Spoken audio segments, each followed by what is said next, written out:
Welcome back, everyone. Today we're doing a deep dive into, well, unlocking a better, more successful life. Yeah, that's the goal. We've got a couple of interesting sources, some general wisdom from Don Izerdu, Yeah, and then the science side from James Clear's Atomic Habits. right.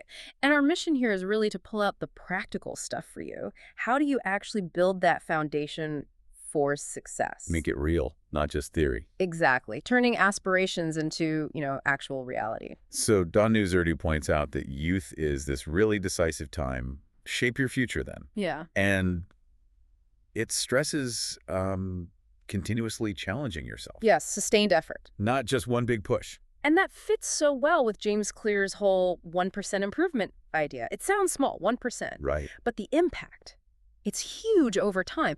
Think about that airplane example he uses. Oh, yeah, LA to New York. Exactly. Just a tiny shift, like 3.5 degrees off course at takeoff. And you end up hundreds of miles away. Washington, D.C., not New York. Right. So the insight isn't just that small changes matter. It's how much we underestimate their power compounding day after day. Your habits now, they're setting that trajectory. That line from Clear, habits are the compound interest of personal improvement. That really hits home, doesn't it? It really does. It's not about today's win. It's the long game, the exponential growth. Okay. Which brings us to, I think, a really critical shift in thinking. It's not just what you do or how. It's about who you become. Ah, the identity piece. Yes. Clear talks about 3 layers: outcome, process, and identity. And real lasting change, that comes from shifting your identity, your self-perception. So it's about asking yourself, are my habits actually reinforcing the kind of person I want to be? Precisely. Are they votes for that identity? Like the Brian Clark example, stopping biting his nails. Right. It wasn't just willpower. He got a manicure.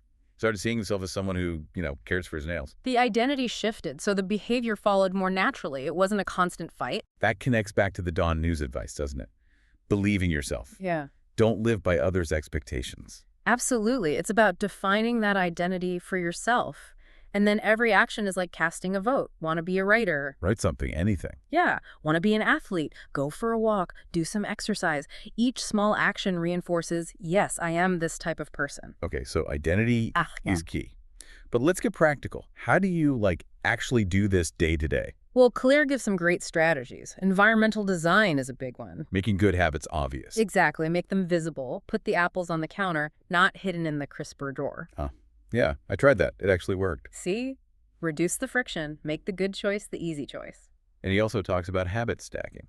Oh, that's a powerful tool. You're basically hijacking an existing habit you already do automatically. So you link the new habit to the old one. Yeah.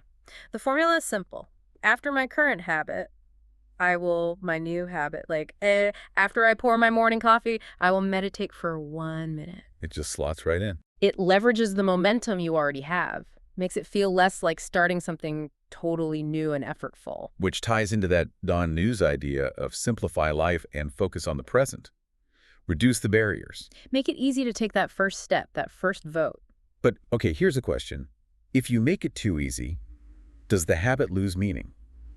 Or maybe it becomes less resilient when things get tough. That's a fair point. I think the easy part is crucial for getting started, for building the initial consistency. Right. But the resilience, the sticking power, that comes back to the identity shift we talked about.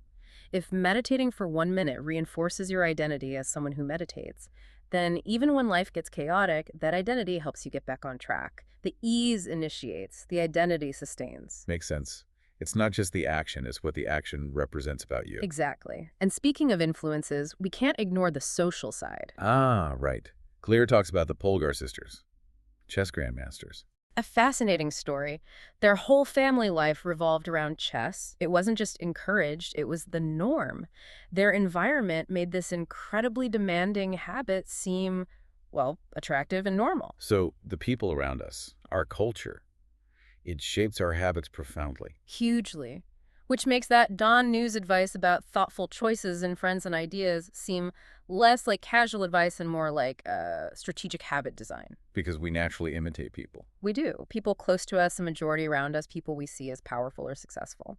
So consciously choosing who you spend time with, what groups you join, that's part of shaping your own habits and identity. So it really boils down to, It's not about these giant, painful changes. No, not at all. It's about becoming the person you want to be through these small, consistent actions or votes, and being smart about your environment and who's in it. You got it. It's less about summoning heroic willpower and more about designing a system, an environment, an identity where the desired behavior is the path of least resistance. You make it easier to be the person you want to become. So, the final thought for you listening. What's one small identity-affirming vote you can cast for yourself today? Something tiny, maybe, but something you can repeat tomorrow. Worth thinking about.